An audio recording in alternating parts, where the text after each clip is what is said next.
Welcome back, everyone, to episode number 7 of the Planeswalker podcast. My name is Jason Florent. I am joined by my illustrious co-host, Danny T-Law. Hello, what's going on, everyone? Glad to be back. 7 episodes, huge. 2 hands, by the way. 2 hands. And the one and only Seth Manfield. Hey, what's up, everyone? Today we have a great show for you. We're going to be recapping the events from last weekend's standard tournaments. There's some new lists that have come out, shaking up the standard metagame. Then we're going to talk about the next weekend's tournaments. We have a new announcement from Star City Games of a new tournament series from them that I've been excitedly waiting for. So I was really happy to see that drop. And then we're going to talk about the metagame, where we're seeing it currently, and where we think standard is headed into next week's tournaments. So, Danny, you want to talk a little bit about last weekend and what we saw there? So for me, it was a 3-2. I tried to stream it, played Esper again. Day 1 was fine. Took me 3 tries though. Usually it takes me 2 or 3, but that's okay. I played best of 1. Also Esper list, I didn't have too much time to practice, and as we talked in a previous podcast, sometimes you have to default back to what you know best, right? I tried to tune some matchups, worked out great, but then I was not prepared for other matchups since it's close decklist. Sometimes something comes, and I played against Cheska Control. I was a bit surprised there, but that got me out there. Yeah, so 3-2 for me. It's okay. I can live with it. But yeah, next week it's a new week. Yeah, right. Like it literally feels there's so much magic going on that I forgot the Arena Open was last weekend. It feels like that was like 2 weeks ago. It was only like a couple days ago.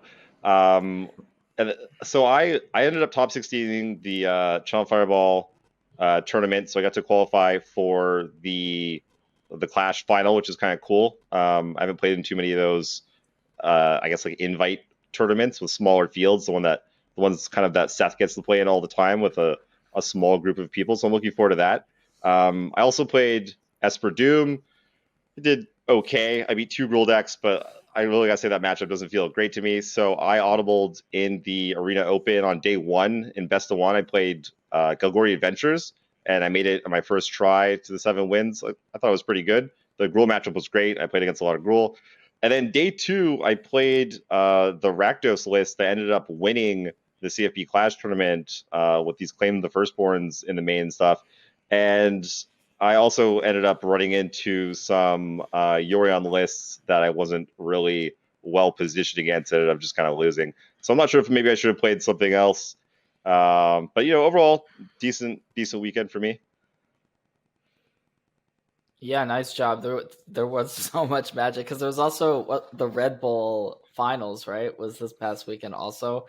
I know right. A lot of people were watching that and streaming that, and I was of course also playing in the Arena Open. It took me a couple more tries than you, Jason, but I decided in the end to go for the best of 3, so I needed to get the 4 wins right off the bat. Tried a bunch of things, ended up just kind of defaulting into rogues, which was kind of I was just like, well,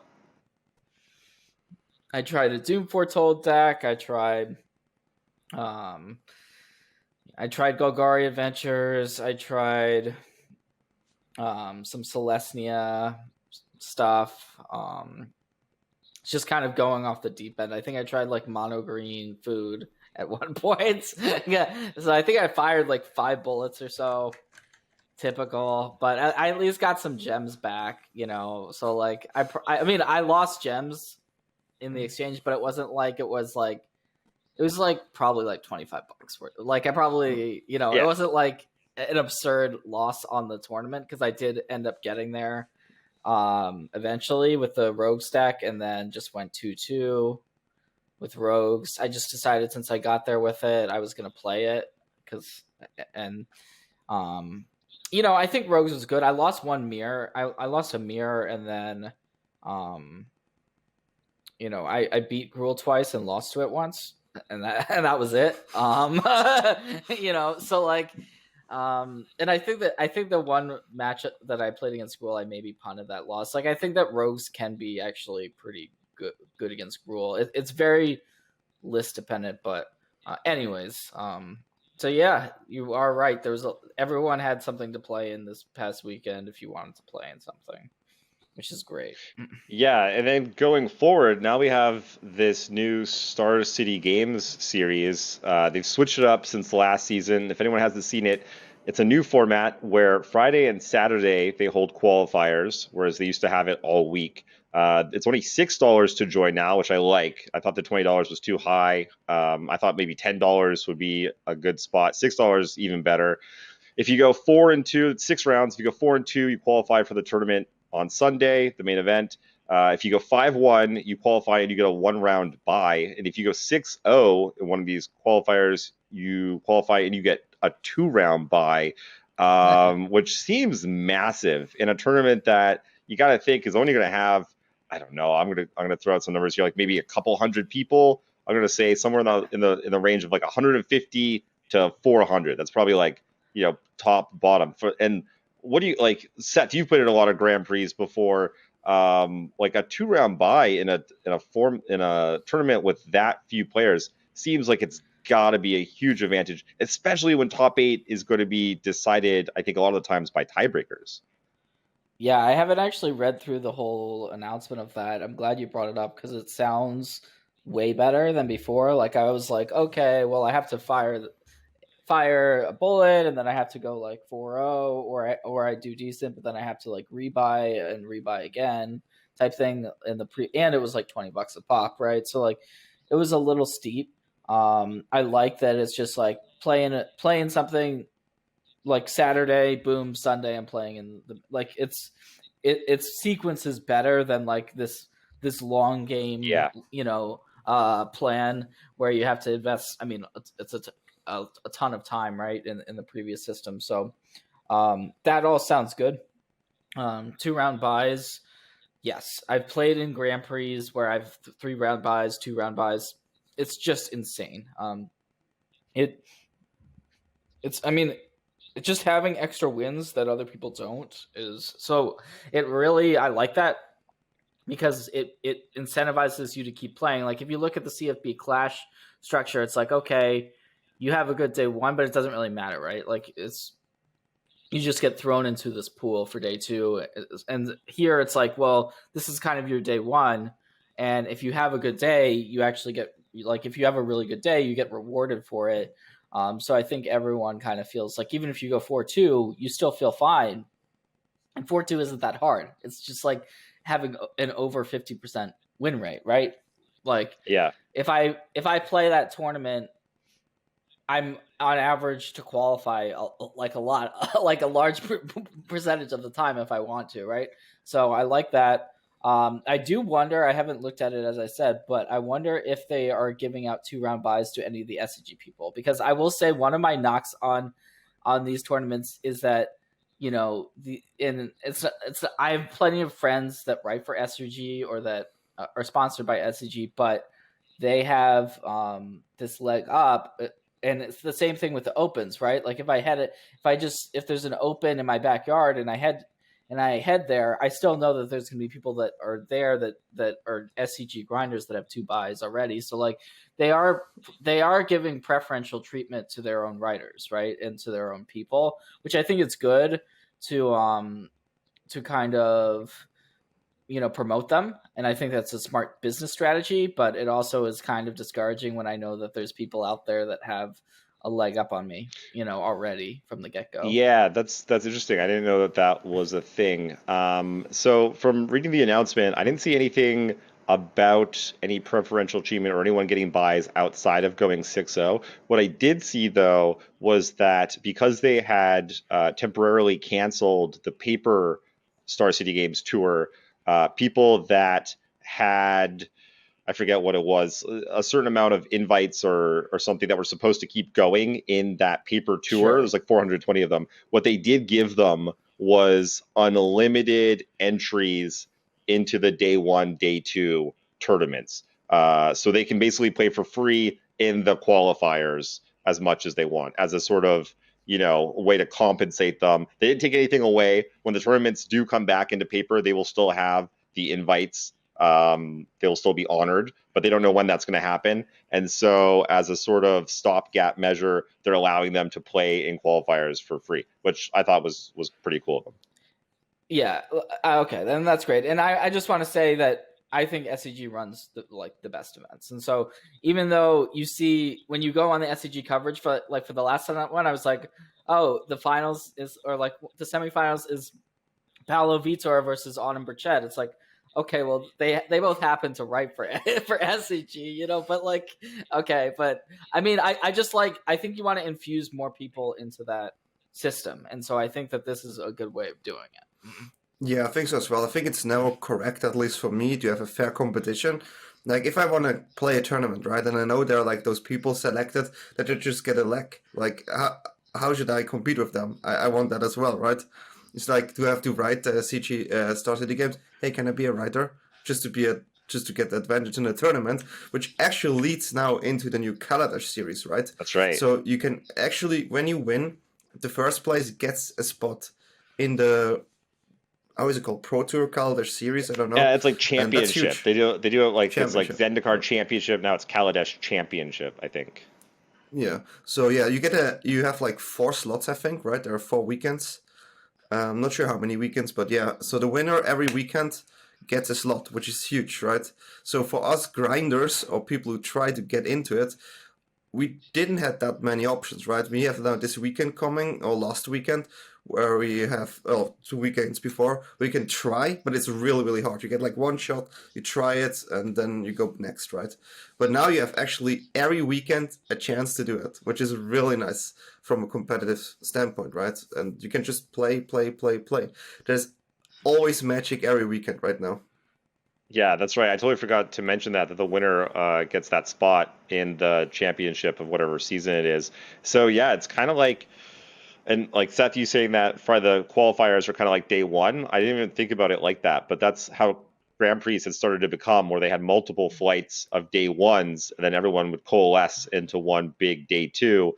And like Danny, you were saying with the qualification up top, it really feels like kind of, I don't know, like an online mini Grand Prix. It's like you got a couple day ones, and then everyone goes into day two, and the winner gets an invite, or maybe like a somewhere between a PTQ and a Grand Prix. It's like a giant PTQ or a smaller Grand Prix, somewhere in that spot. But that's something that we haven't had, and has been sort of, people have been critical of organized play, that we haven't had more things like this for challengers, I guess, as Danny and I and other competitive players that are not in the pro scene are called, to play in. So yeah, I'm really excited for these. They have them scheduled all the way to January. So there's with most weekends having one of these tournaments. So there's plenty of opportunities to qualify.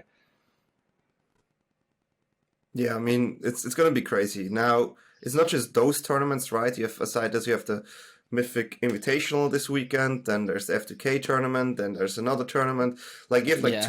you have 2 tournaments a weekend. That's what it is. So I don't Yeah, know I mean- how we schedule, right? It's great. I kind of wish that I didn't have all of this MPL stuff that is kind of like this mountain that I have to climb to try to make it, like it's this like incredibly steep mountain that I'm trying to climb to get back in.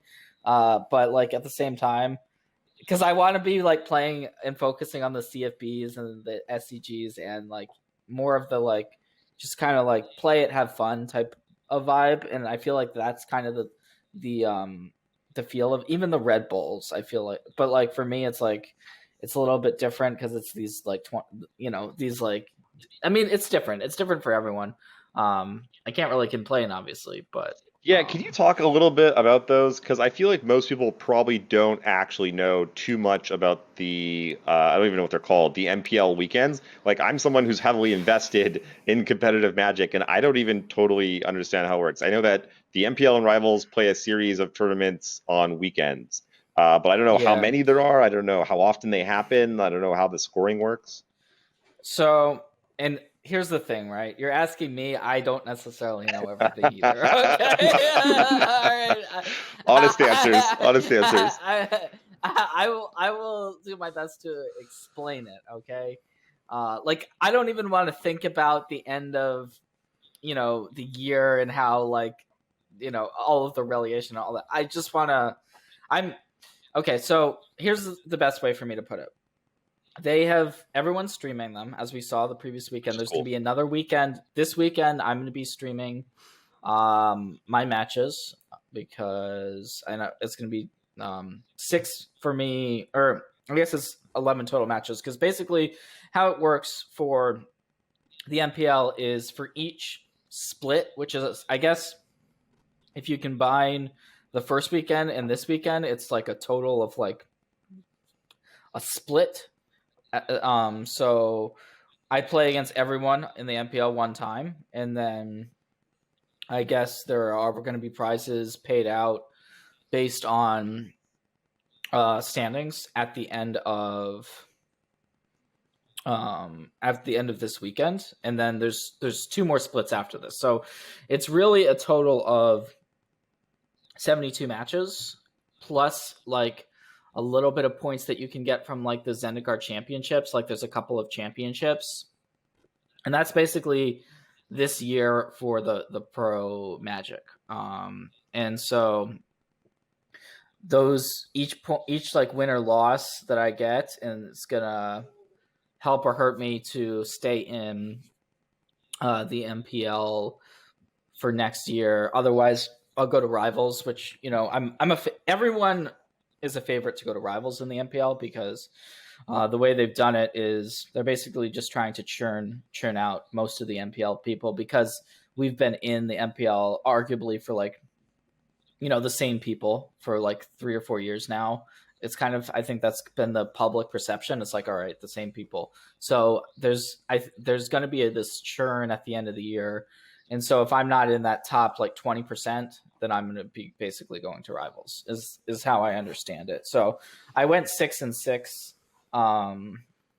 which is fine, right? Like you go 6-6 against the best players in the world. It's like, okay, you were 50%, so you can't really complain, but at the same time, 50% actually isn't going to cut it. So it's kind of this, as I was saying, it's kind of stressful, but it's also like, it's kind of frustrating, but it's also, I'm playing against these insane players who we all know. Everyone knows, I think at this point, the MPL Rivals is a little bit different. There's some more unknown faces, I think, in Rivals right now. It's also twice as big, right? So you're really playing against like half the field in one split. And the prize money at the end of the split isn't really, I don't think most people care that much about it. It's more of this like long game trying to stay in the league. But by doing that, you're combining like 8 different tournaments. And I think that's really tough for the public to understand and to really think about. All right, like, you know, a couple splits in, you're not going to be like, all right, well, Seth has, like, you can look at the standings, right? Like you can go on Magic GG and probably look at standings, but you're not going to be like, you're not going to be really that invested into it. I don't think anyone is who's not actually playing in it. But at the same time, the nice thing about it is streamed matches at a high level. And I think that's what people care about. They don't necessarily, nothing else really matters. The 10-minute delay, it's a bit unfortunate, I think, from a viewing perspective. Like it's not really very fun for the people streaming it. It's more just like a work type scenario. So like if you go on someone like Reed's or even Mengu's stream, it's like or even my stream, you go, like a lot of times you're, you know, you've got a positive atmosphere, you're chatting, you're doing this, you're doing that. Like it's not super serious, but you, like here it is because of the stakes of the matches. And so if you go on one of the streams, that's kind of the downside to it. But yeah, if you want to watch high level Magic, there is the platform now to watch it. So that's kind of my spiel. It's also time consuming for me. Like it's every 2 weeks, but just kind of prepping for these events can be a little bit tedious, but it's also because it's such a small field and you know who you're playing against. Like I actually know all of my opponents. I have 11 opponents this week, so I know everyone that I'm playing against. So it's like, interesting. If I'm able, yeah, it's like it's not like a real tournament. Like it's not like you're playing in like a Swiss.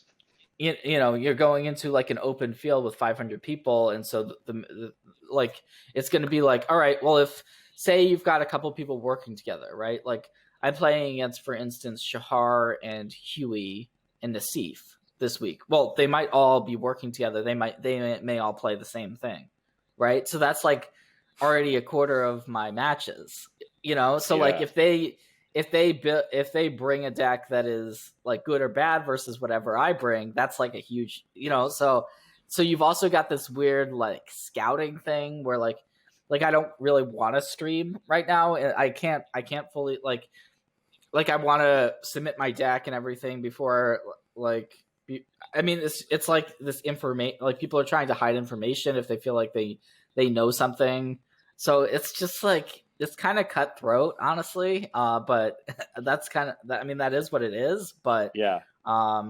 it's just it's kind of I mean, it's yeah. kind of like that at the top of any sort of professional thing, though, right? Like, literally every sport imaginable, there's been like a scouting thing, or scouting is important, or people have got caught scouting when they weren't supposed to.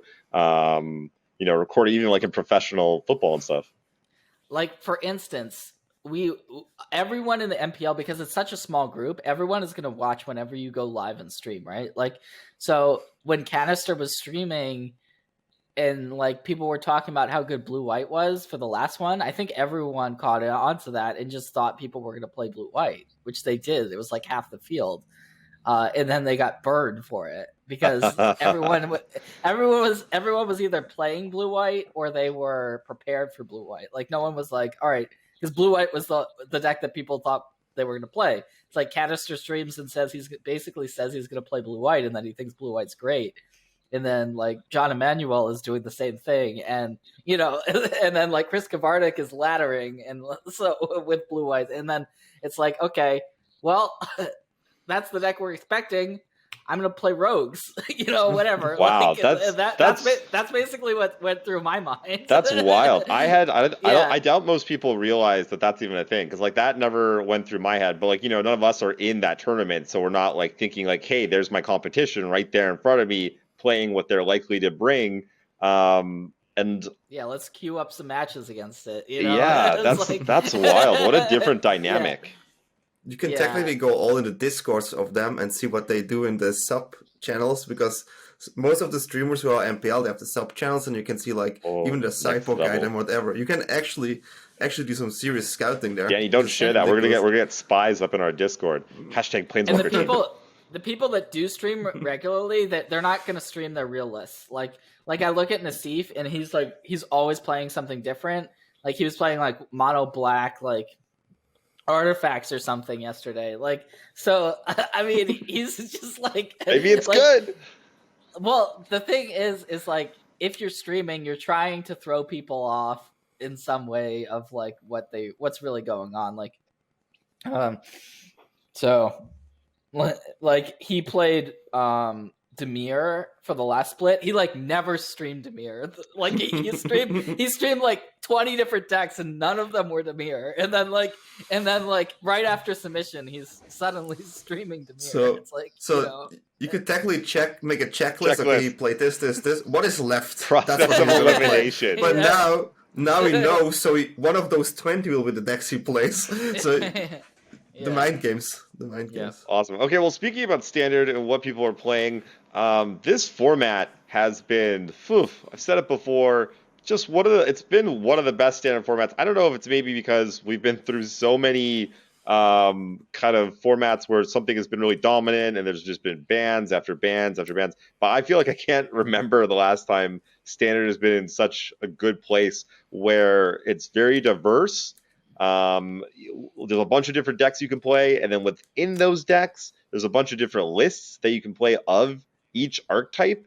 And every week it seems like we're seeing some churn. Obviously, now we're starting to see things solidify a little bit more around like Gruul and kind of rogues being sort of at the top, and then Yorion's right up there, and Rakdos as well. I'm really interested to get your guys' thoughts on where you think the format is at now after this weekend's events, and kind of what we're likely to see going into next week. Yeah, I mean, I think that we had a handful of events. The Rakdos deck that has been popping up is not. You mentioned Rakdos, but it's not like Rakdos that we're used to. Just like Rakdos mid range, it's actually got cards like Claim the Firstborn. So this is the deck that I'm kind of trying to figure out right now because I haven't like it's super new, right? It's super fresh. I've seen multiple versions of it. I saw Croaky streaming it. I've seen versions that have just like 4 Crone Wars in the main because the Crone War is just really like pretty great against Gruul. And if you have sack outlets, because this deck also plays Village Rights, right? So you've got claims. Now, Crone War is not actually stock in this deck. It's more just like claims and Village Rights. And then you've also got the land. You've got the Fling land, which is kind of like a Oh really yeah. nice it's a digital sack outlet you can play that's kind of free value. So and I think it had a very good win rate in the Clash events, right? This past weekend, and Matthias Leverato, I think maybe Took it he down, won yeah. the event, right? Yeah, so yeah, he's been championing it. He rivals competitor, Mythic Invitational champion, really good player. So and so that's different than the classic red black. But the nice thing about red black is that you have access to the best escape cards, right? So that's just going to give you a naturally nice way to like the best way to fight rogues is with escape cards. So you've already got that color combo, and then if you can just add these really nice cards against Gruul, these disruptive, creature disruption cards, right? I mean, those are the two pillars. The two pillars of the format are Gruul and Rogues, and it's really, really tough to beat both. There's decks that can beat one and not the other, but beating both has been. It's kind of like, a year ago we had Esper Control and we had Mono Red as like two of the top decks, and it's like, well, I can, it's like they're the two top decks, so I can make my sacrifices. Like if I want to beat Gruul, I can play a million removal spells and etc. But then how do I beat the Into the Stories and the and the card advantage from Rogues and then vice versa? I can play a bunch of escape cards, and that's not necessarily going to be good enough to beat Gruul. So yeah, that's kind of where we're at right now. Yeah, I agree. I was also there when Cookies built that deck, and it was really just the idea of stealing the Gruul creatures, sacrificing them, or just attacking first, and then against Rogue, let's play 10 escape cards, right? And that's your main, and then those are good matchups there. But if you hit like Esper decks or other Yorion decks, it can be a bit more tough. But you also play Rankle in the first version, and that was always a surprise. And I like those surprise cards as well in that deck. Rankle is actually the biggest blowout card in the deck because if you're able to claim and then Rankle, that to me was like the most frustrating thing. So that's the way the deck wins is with Rankle and then just using that as a sack outlet, and oh man, it's pretty nasty sometimes. Yeah, we see also the next level of it. I mean, I just saw today Crook is playing Junt, and with Cobalt, so it's like, oh, Cobalt can sacrifice as well. That seems good to me. And then I saw him turn 4 a Crone War something, attack, play Cobalt. Opal was nice. Leave the game. That was really fun to watch. I like Cobalt is such a strong card. If obviously it's not as strong as before, but if you untap with Cobalt, we know what happens, right? Yeah, Kurt's good. Seth, I wanted to ask you, I was thinking about the format a bit. So I've been playing Esper Doom for the last couple weeks, and I had okay results. Let's see, I went 8-2 in the first, what was it? What was that tournament? We had to play Historic also. Was it a Channel Followers tournament? I think you played the Wings of yes, Liberty exactly, the Red Bull tournament. So I went 8-2 in standard there, and then I did top 16 the Channel Fireball tournament. But real funny, if you're looking at the results on MTG Melee, do not look at the top 8 or top 16 even results, because what it's showing you is decks that went 3-0 and then got 6 Well, because you buys. finished 17th. You finished 17th, so you don't want to look at those. That was the other tournament. That was the week of Wings tournament. No. I'm talking about the Clash tournament. I finished in the top 16. I did finish in the top 16, but because of the way it works, it shows me as 54th. Because on day 1 I went 5-4 and limped my way into day 2. But if you go 3-0 or even 3-1, then you just get buys for the rest of the day. So your record ends up being like 9-0 or 8-1. And then so say on day 2 you go whatever 2-1. Now it looks like you went like 11-1 potentially if you started off 3-0. So that's what I wanted to say, that like you have to like kind of click around there to figure out what this, because I was looking at those lists being like, oh, this made top 8. Oh, interesting. Because I just assumed that those were the top 8 decks, but they're not.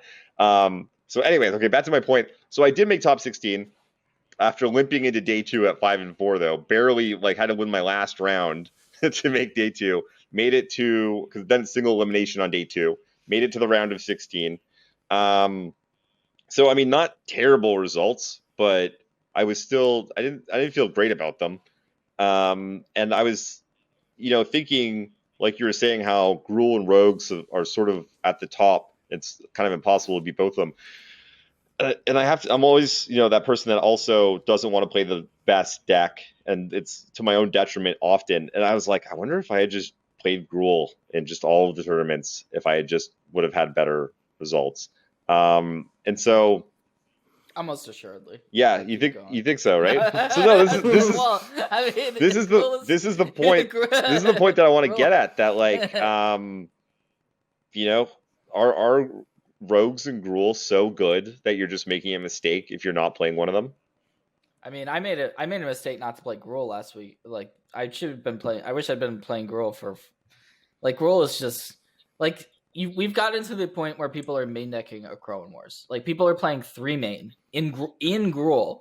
That's how good the deck is. Is people are now at the point where Gruul is so good, you can now just play anti-mirror cards and still be good against everything else. And you can just throw like it's almost gotten to the point, the Oko point, where okay, I'm bringing up the point where you put 4 Noxious Grasp in your Sultai deck just to like it's almost there, right? Where like Gruul is, good point. I mean the deck. Here's why the deck is so good. It's an aggro deck that can play 30 lands. Like you've got all of you're not missing any land drops. Like it's so smooth, right? Like classic aggro decks is like, what aggro deck has that many lands in it? But the cards are so good, and the Kazandu Mammoth is just like look at that card. Like, card is just so, you don't look at the card and think, oh, this card is busted, right? It's a 3-mana 3/3, but like, actually on turn 4 it's like a 7/7, right? You just need a Fable Passage, and then you're playing like you're like henge for 2 mana off of it, and you're just like, so like it's actually Embercleave. it's actually a card. It's actually a card you would play in the deck if it wasn't a land. Like, the land is almost just like a free roll. The fact that it's a land, but it is, and so it's just like another land drop if you need it to be. That's a great point. I didn't really think about it too much. I was just like, I don't know, Cleave is good. Like, I played the Adventures, I guess, before these new cards from Zendikar came in. Deck was decent, so I just assumed it was still good. But yeah, you make a great point there that being able to use the new modal lands really kind of puts it over the top. So like you say, though, everyone is starting to main deck hate for the deck. I played 3 Baneslayer Angel main in my Esper list last weekend. I have 4 Archon of Sun's Grace main in my Doom Foretold. There you go. So what do you think going into next weekend then? Do you think the hate is kind of like getting too much? Is it time now to skip back to Rogues, or does Rogues even benefit from all this hate pointed at Gruul? I mean, here's the thing. Let's play. Like, you play your Baneslayers, I'll play my Gruul with a Crowan Wars. I meant more so Gruul that's playing a Crowan War. Is it Oh, well, I wanted to talk to you a little bit about that much. How is the rogues rule matchup? Because there's a million different rogues lists out there. I'm not really, you're the rogues expert. I've basically stayed away from rogues for the majority of its time in standard. I don't really understand the intricacies of that archetype and what it's really capable of doing. Because I've kind of just seen it more on the kind of mill you out, control-y plan. I played it back when it was sort of the tempo version, when it had like Nighthawks and stuff. And so, are there lists now that, because I've seen people go back that direction with Nighthawk, and like you're talking about Gruul main decking some cards that are for the mirror. Do you think that can you make a rogues list now that's kind of like good against Gruul? You were sort of mentioning earlier, and then also doesn't sacrifice too much against the rest of the field? Here's the thing: is the it's almost not about what you're doing as the rogues player. It's almost more about what the Gruul deck is doing. Like, how many sideboard cards of them have escape? Like, are they playing, you know, 2, or are they playing 8? So Yeah, like two that's been spiders. my Two spiders experience. isn't gonna like be the end all be all. But if they got like three No, spiders, two no. walks, or something. And some Phoenix of Ashes as well. So like, and it also depends on the version of Rogues. There's like so many different variations on it. You mentioned Nighthawk Scavenger, which happens to be a very strong card against Gruul. Now it's also list dependent. I mean, my list of Gruul right now has some 3 damage removal in the main. So like I have answers to it. Some people, but yeah, I mean, Scavenger is nice. It means you can't play Luris, but it is a good card in that matchup. But there's no one card that's going to beat Gruul or beat Rogues. I think it's this really intricate matchup that is list dependent, and I like some of the so we've had these Japanese tournaments, right, that were popping up this weekend, where this version with the lull mages, at least a couple of lull mages domination in the main, to be able to steal the Gruul creatures. Because if a Crowan War is good against Gruul, then probably lull mages. Like it's this trend towards those types of cards. Just take their big creature, and that's kind of a 2-for-1. So yeah, I think that is a reasonable plan of attack. But it's back and forth. I personally like the rogue side of it. I think, like, if I had to choose a side against like random versions, I think I'd choose to play rogues. Just having all of this removal, whether it be extinction events, Heartless Axe, Blood Chief's Thirst, Drown in the Locks, Lull Mages, like, you can answer their creatures 1-for-1s. You can cling to dust stuff. You can, you're into the stories. And also, I found that having like 1 or 2 copies of the 7-mana blue card draw land, just the freebie, it's basically a freebie that can win you the game just by having enough gas. Because your plan as the rogues player is just answer everything 1-for-1. Sometimes you get a 2-for-1 with extinction event. Then you just need like 1 or 2 mill effects. Like, maybe it's a crab, maybe it's a thought thief. Sometimes you just have your explosive rogues draws where you just have like, you just get to go the 1/1 rogue and you just chain a bunch and you just kill them super fast. Like, that happens. It's not, but it also, like, it's not. If it doesn't happen, it's not a big deal because you have more card draw. So like, the fact that you have Into the Stories and you have these lull mages and you have these cards, make it really problematic for the rogues. Now, here's make it really problematic for Gruul. Here's what Gruul needs to be doing. Gruul needs Klothys. Okay, Klothys is really, really good. You can play there's 3 mana sack an enchantment.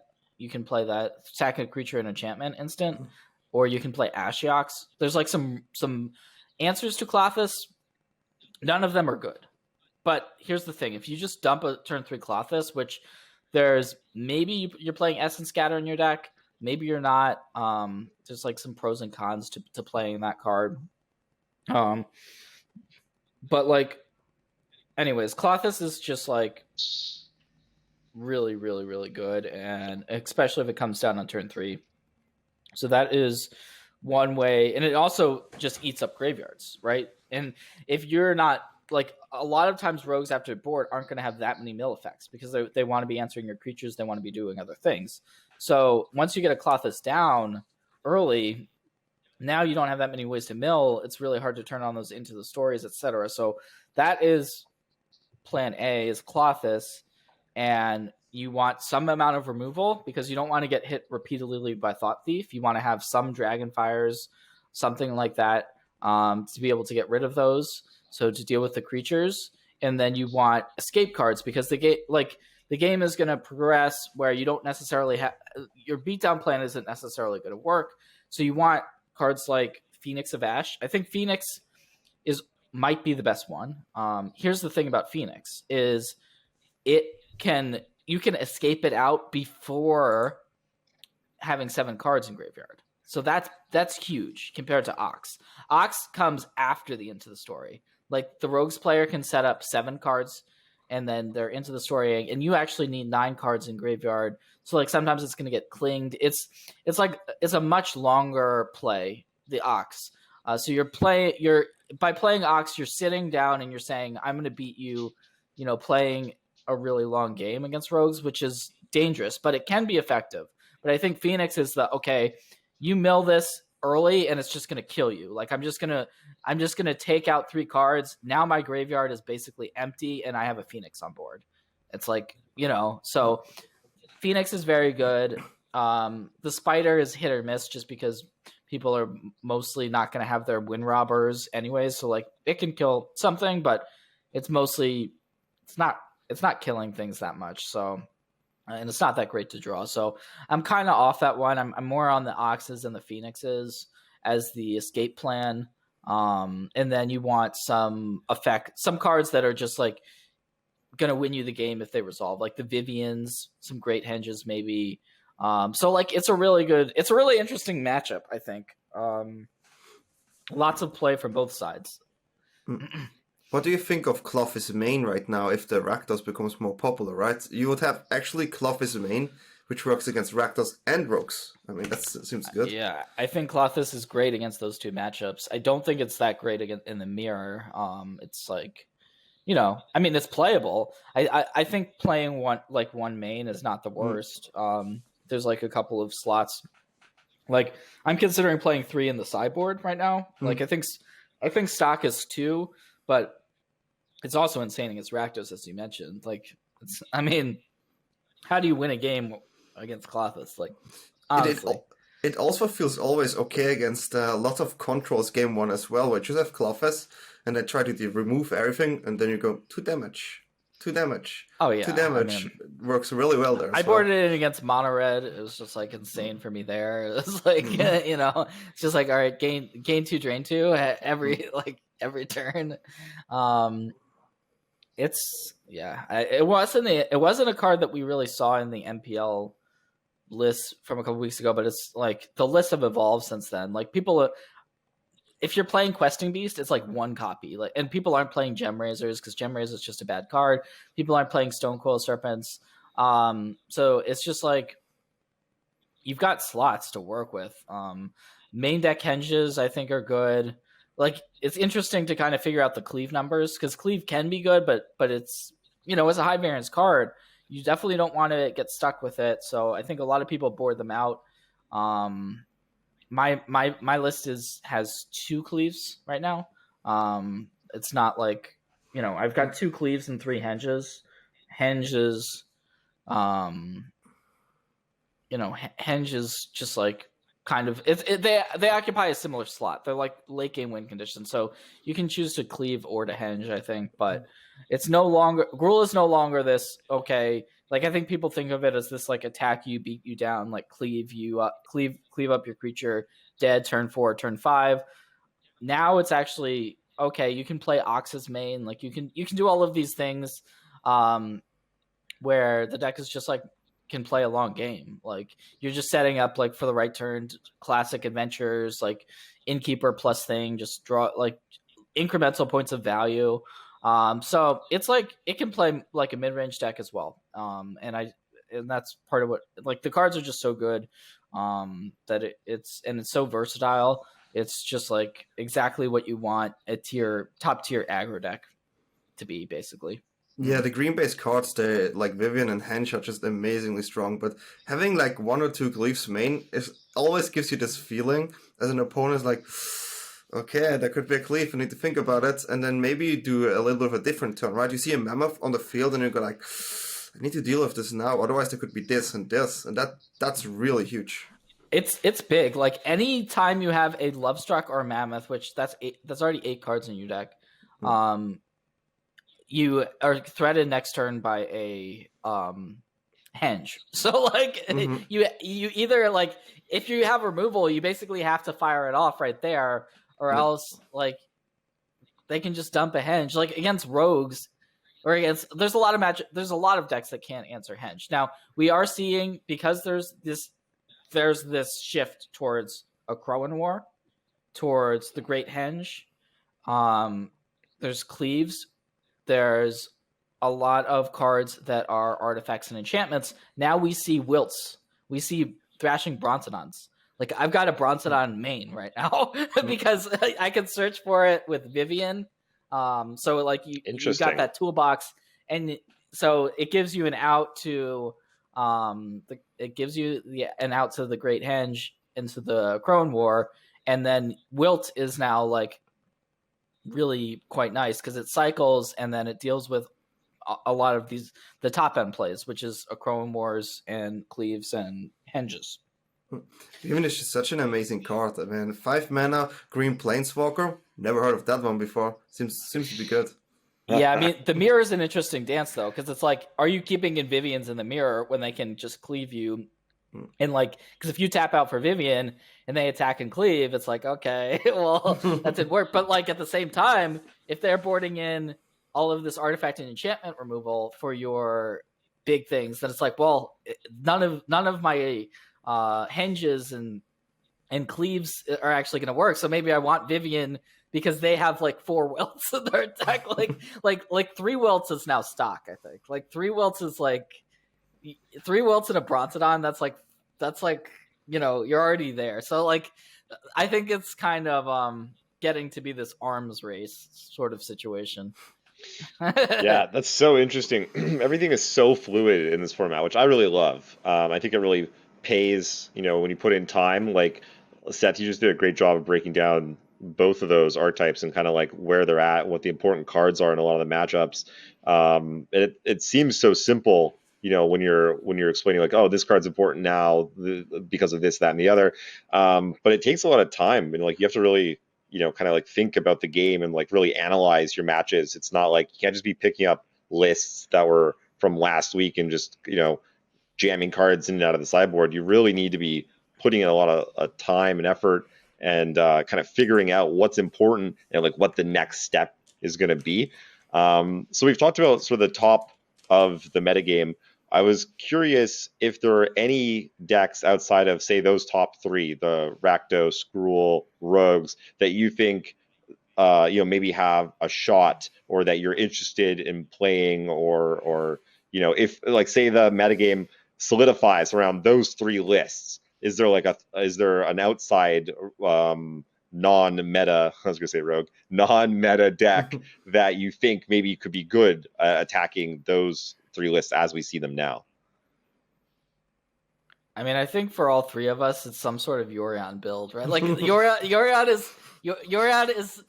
is kind of where that's how I want to be playing my games, right? I want to be doing the Yorion thing.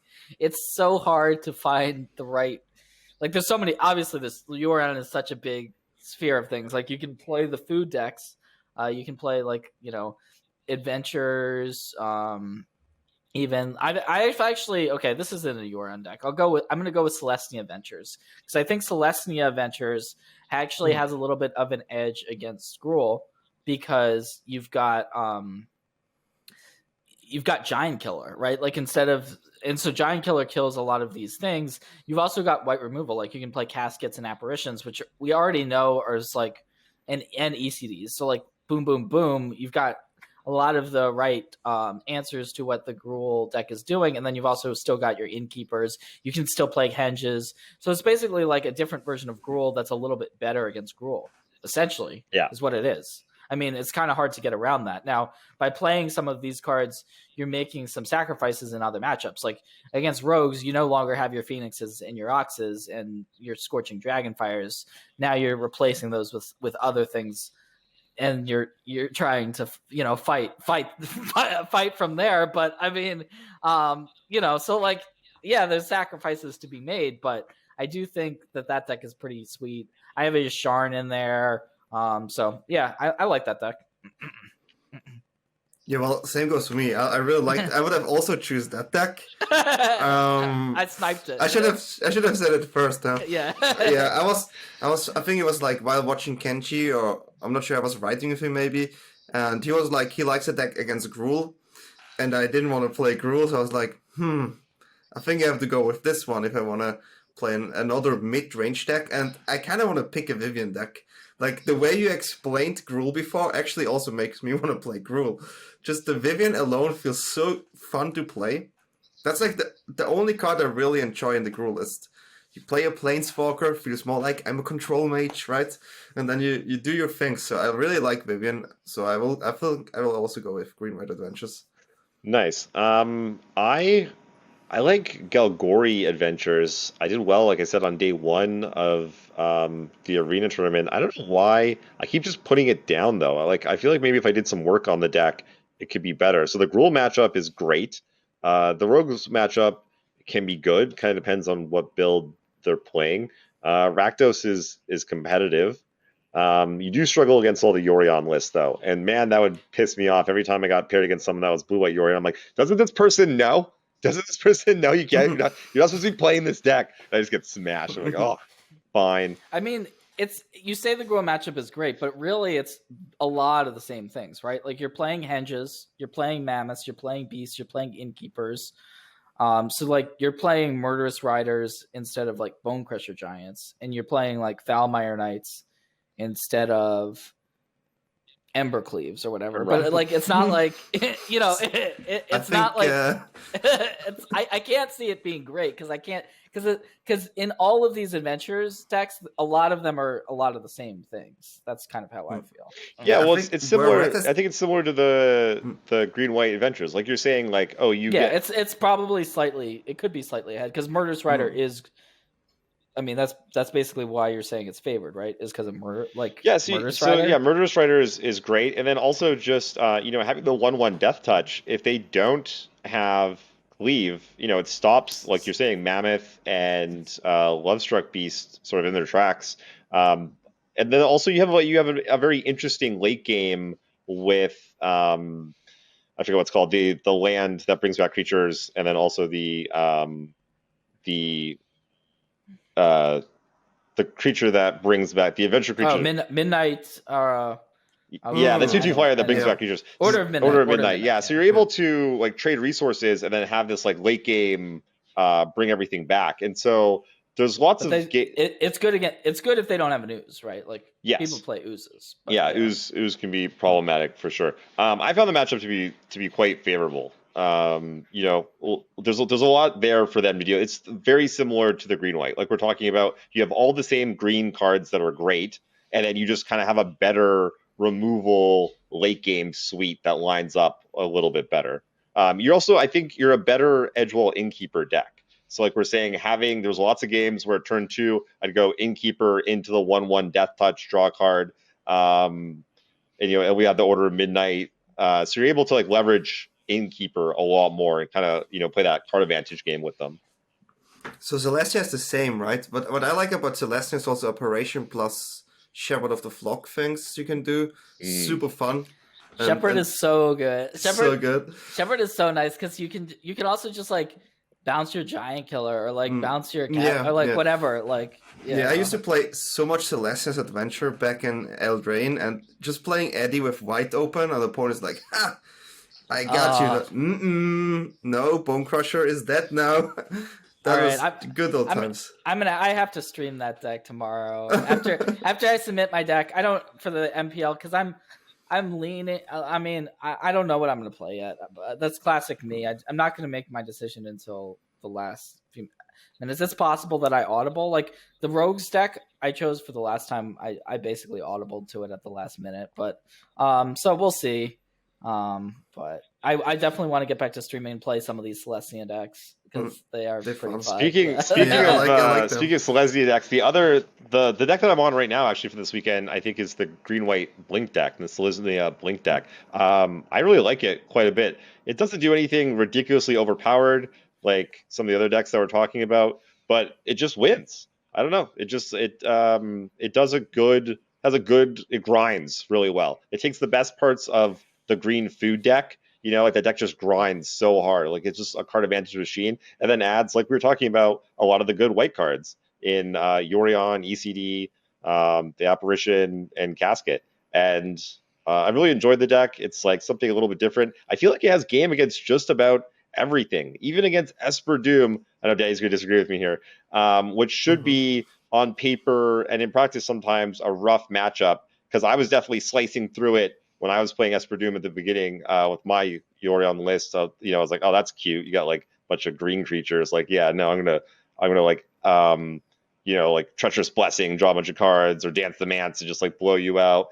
Um, but in recent times, I lost to the Selesnya Yorion list with Doom, with Esper Doom.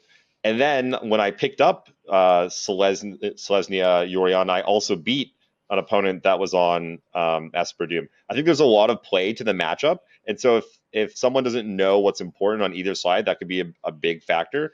But like I said, the Selesnya deck is also, it plays Ooze, which is a big thing, being able to turn off Dance of the Manse. And it has a lot of removal also, and a lot of just like Wolf does a lot of work. It's tough to deal with. And so even in that matchup that I would say is relatively bad, you still have game. And then you have okay matchups against Rakdos and Gruul. I think they're competitive, maybe good. Rogues is probably a little bit more difficult, maybe depending on what build they're on. But yeah, I like it. I like it. That's a deck I'm going to be testing out the most this week. Yeah, I think Rose is going to be the challenge for any of these Other decks. That's why I'm thinking about playing Rogues still, is because Rogues just punishes people for trying to go too hard to beat Gruul, and that's the dynamic of the format. Is you because like maybe you're 60-40 against Gruul with these decks, but then you're like 30-70 against Rogues or whatever, So we were talking about adventure, and we realized the red has definitely the best escape creatures, right? That's like Yep. per se effect, right? Yep. What do you think of mono red right now? Bless you. Thanks. Yeah, I think mono red is pretty.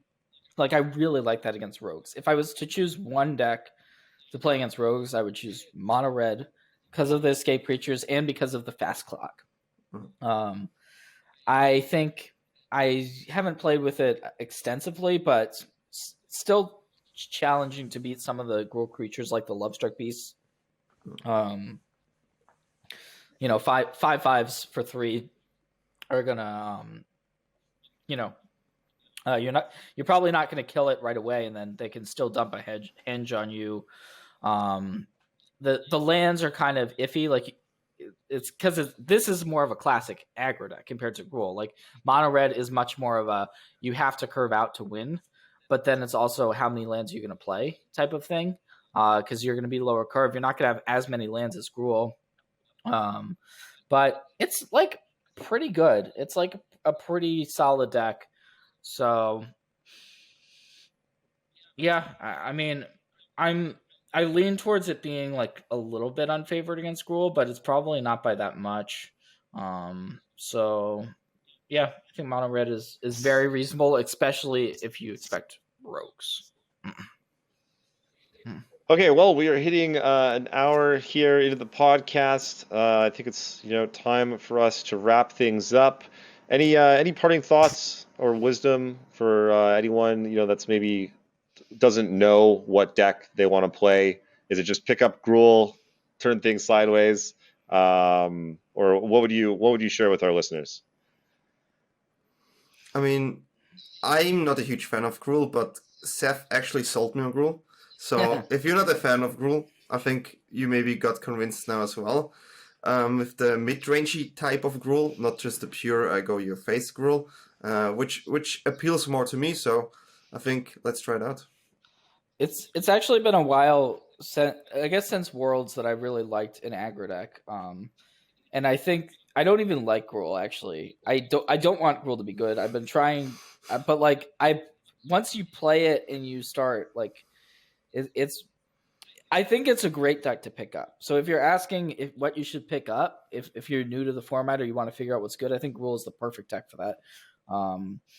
To kind of figure things out. If you're trying to like metagame, you know, there's definitely other reasonable strategies that are out there, but you also just can't really go wrong with Gruul. So I would recommend that deck. Yeah, I actually have not played Gruul, and like you're talking about, it's like when you play it, it's just like, I mean, I'm just trying to beat it consistently, and it's tough to do without, like you say, sacrificing so much against other decks.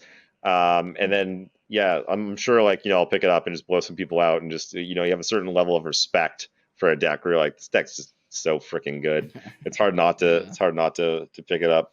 So yeah, I guess resounding Gruul is like the de facto deck to beat this weekend. So yeah, this is the end of today's podcast. I just want to mention again, we have a really great community over here at the Planeswalker Diaries crew. It's just amazing to see, like, even this weekend, people did really well in tournaments, went 16, top 16, or just won some money out of the Arena Open. So if you feel like you want to join the community, practice with us. Everyone is playing different decks. We try to teach each other. They teach a lot to us as well, which is amazing for us too. So they are actually a source for us too. So if you want to be a part of this, just check out, go to the Patreon site, and you can be a part of it. Yeah, the community is growing so fast. It's sometimes hard to keep up. We've got so many different people talking about different archetypes. If you want to talk about any deck in standard right now, like we've got channels for that. We've got experts, people jamming games every single day, streaming. I've been so impressed with this community. I've just been like, wow. Yeah, I love it. It's literally like a dream come true for me. It's what I've wanted. We have this like amazing community of Magic players that are all helping each other, supporting each other, working together. Like it's literally all I want to do all day is like hang out in there with our community, talking shop, playing games. We're making it better every single day. We're always bringing new things. We just launched a Creator of the Day program where every day, we have multiple people that stream in our Discord. So every day we pick someone, they get to be the creator of the day, and we'll all go hang out in their stream, give them a little boost up the Twitch rankings, and like, have a fun time in their chat. It's just like stuff like that we're, always trying to bring to the stream, or sorry, to the Patreon. So yeah, I'm blown away by it. I love it. Literally everyone's amazing. I can't wait to wrap this up and get over there. Yep. Are we awkward sign off thing now? Awkward sign off. Awkward sign Awkward off. sign off. Goodbye, everybody. Until next time. Later. Bye.